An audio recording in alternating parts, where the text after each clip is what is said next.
Halo semua, salam sejahtera Malaysia. Tuan-tuan dan puan yang amat dihormati, saudara-saudara yang amat dikasihi semua. Selamat datang ke channel ini dan kepada yang baru, selamat bergabung admin ucapkan. Satu lagi isu hangat ataupun satu lagi ulasan menarik yang sangat menarik perhatian saya, yang saya nak kongsikan kepada anda semua. Di kalangan netizen, di kalangan subscriber di dalam channel ini, rakan-rakan keluarga, ada bertanya tentang status Anwar Ibrahim, Perdana Menteri Malaysia hari ini, ataupun PMX. Status beliau sebagai Perdana Menteri, pemimpin kerajaan. Adakah akan bertahan sehingga pilihan raya umum ke-16 nanti? Nah, ini adalah satu persoalan yang sangat menarik. Kita tahu bahwa sokongan yang diterima Anwar Ibrahim hari ini sangat kukuh dan tidak akan dapat dijatuhkan. Di samping parti-parti politik daripada Sabah, Sarawak yang mengisytiharkan sokongan terhadap Anwar Ibrahim sehingga PRU 16. Namun, apa pula akan berlaku pada PRU 16? Adakah Anwar akan tumbang? Adakah Anwar akan digulingkan? Adakah Anwar akan kalah? Ataupun Anwar akan meneruskan perjuangannya sebagai Perdana Menteri ke-11? Nah, saudara-saudara, menurut satu perkongsian daripada Syabuddin, PMX sukar kekalkan kuasa sebab utamanya UMNO dijangka kalah lebih banyak kerusi. Ini pasti satu perkongsian yang mengejutkan UMNO, terutamanya Presiden UMNO sendiri Ahmad Zahid Hamidi. Ketika pulang ke kampung sempena Hari Raya baru-baru ini dan sempat beraya di 3 negeri, Perak, Selangor, dan Negeri Sembilan. Antara pertanyaan yang kerap disuakan kepada saya oleh kawan-kawan dan saudara mara ketika berbual sambil menikmati pelbagai juadah raya ialah, mampukah PMX bertahan lagi selepas PRU 16 akan datang? Soalan susulan berikutnya yang kerap menyusul pula, parti mana lebih berpotensi untuk menang paling banyak kerusi? Meskipun PRU 16 hanya akan diadakan pada 2027, yaitu lebih 3 tahun daripada sekarang. Saya kira maksud di sebalik banyaknya soalan seperti itu ditanyakan adalah kerana ramai yang tidak begitu yakin lagi kerajaan yang ada sekarang mampu terus bertahan berdasarkan prestasi semasa serta banyaknya isu-isu dan serangan pihak lawan yang gagal ditangani dengan berkesan. Perkembangan semasa, terutama daripada keputusan PRN 6 negeri yang lalu, ternampak turut berlaku peralihan sokongan penyokong PH yang mula meninggalkan gabungan tersebut. Secara logiknya, kalau ramai masih yakin kerajaan Madani ini mampu terus bertahan, soalan seperti itu pastinya tidak perlu ditanyakan lagi. Dalam semua soalan tersebut, berdasarkan penilaian saya yang selalu pergi ke tempat ramai orang,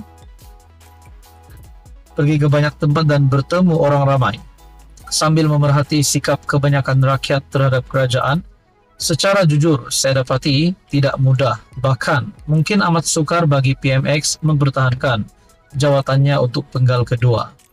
Meskipun PMX kini menerajui kerajaan dengan sokongan agak selesa 147 ahli parlimen, ditambah lagi 6 MP bersatu yang mengalih sokongan, harus kita sadar bahwa PRU 15 tidak ada di mana-mana parti atau gabungan yang menang dan mampu menubuhkan kerajaan secara bersendirian. Daripada 222 kerusi parlimen yang ada dalam negara, PH menang 82 kerusi, PN 74, BN 30, dan selebihnya dimenangi parti-parti lain termasuk JRS di Sabah dan GPS.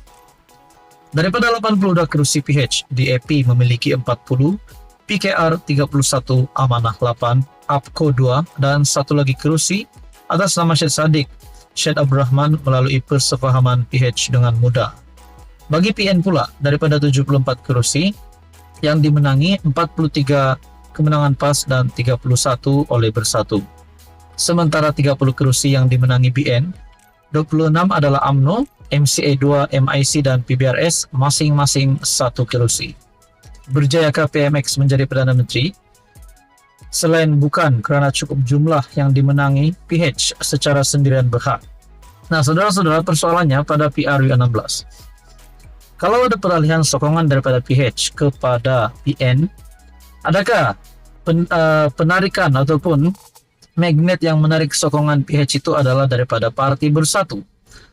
Andai kata kalau Bersatu yang bersama-sama dengan Pakatan Harapan pada PRU16 nanti, mungkinkah itu kita boleh kata menjadikan satu lagi ulasan ataupun persoalan yang menarik. Nah, apa komen Anda berkaitan dengan isu ini? Sekian saja, teruskan bersama di dalam channel ini. Halo semua, salam sejahtera Malaysia, tuan-tuan dan puan yang amat dihormati. Yang di Pertuan Agong 17, Sultan Ibrahim telah bertitah sebelum ini. Sudah banyak titah yang di Pertuan Agong dan perlu dijunjung. Kerana kita sebagai rakyat Malaysia sudah menjadi tanggungjawab kita untuk menjunjung titah yang di Pertuan Agong. Apalagi nak melawan, apalagi nak menghina Agong. Nah, berkaitan dengan kes baru-baru ini yang kita dengar ada penghinaan terhadap Agong, sudah pasti perkara ini amat kita tolak. Nah, akhirnya satu artikel yang berkongsi, enggan doakan Agong, pemuda PAS Selangor serah pada PDRM. Pemuda PAS Selangor menyerahkan sepenuhnya kepada PDRM untuk menyiasat dan mengambil tindakan lanjut ke atas bekas ahli jawatan kuasa mereka yang terpalit dengan isu Raja-Raja Melayu. Setiausaha Pemuda PAS Selangor, Aubidullah Fahim, berkata, parti itu sentiasa menjunjung tinggi institusi diraja negara ini selaras dengan apa yang terkandung dalam perlembagaan. Katanya, kenyataan dibuat Hezri Yassin baru-baru ini tidak mewakili pendirian PAS, malah bertentangan dengan dasar perjuangan mereka. Justru, kata Aubidullah, pemuda PAS Selangor menyerahkan isu tersebut kepada pihak yang berkenaan, sama ada polis atau badan yang ada dalam parti terbabit. Pemuda PAS Selangor menyerahkan kepada jawatan kuasa tata tertib PAS untuk mengambil sebarang tindakan yang wajar sekiranya tindakan saudara Hezri itu melanggar disiplin parti. Bagi melunasi proses undang-undang, kami memberi sepenuh kepercayaan kepada PDRM bagi menjalankan siasatan selanjutnya, kata Aubidullah. Beberapa hari lalu, tular hantaran seorang ahli PAS dikenali sebagai Hezri Yassin yang menceritakan bagaimana dia tidak menandatangan untuk mengaminkan doa buat Sultan Johor yang kini berkhidmat sebagai yang di Pertuan Agong Sultan Ibrahim.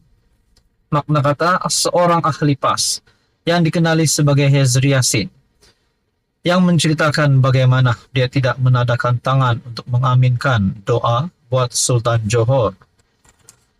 Dan daripada itu, tuan-tuan dan puan yang amat dihormati, melalui satu entry Twitter X ataupun entry X bukan Twitter, maafkan saya, daripada Buletin RMS dengan caption patutlah anti Sultan Johor. Sambil di dalam caption tersebut di bawah adalah gambar seorang lelaki bersama dengan Sanusi. Kalau kita lihat gambar lelaki ini sama kita boleh kata mungkin dia adalah Hezri Yassin yang bersama-sama dengan Sanusi melalui entry X Buletin RMS. Nah, di dalam ruangan komen berkata, dia ada Sultan lain rupanya. Ada kata di sini, harap Sultan Johor bagi game over. 2 ekor jibaok. Oh, tu dia. Bersultan di mata, beraja di hati. Manusia tak sedar diri, hipokrit, rasa diri dia sahaja terbaik. Nah, saudara-saudara, menurut perkongsian daripada Buletin RMS ini, rupanya Hezri Yassin bersama-sama dengan Sanusi. Namun kita tidak tahu gambar ini waktu bila dan apa berbincangan dalam gambar ini. Tetapi dalam perkongsian daripada Malaysia kini, enggan doakan Agong, pemuda PAS Selangor akhirnya serah kepada PDRM dan berkata bahawa kenyataan dibuat Hezri Yassin tidak mewakili pendirian PAS. Nah, saudara-saudara, apa komen Anda? Sekian saja, teruskan bersama di dalam channel ini.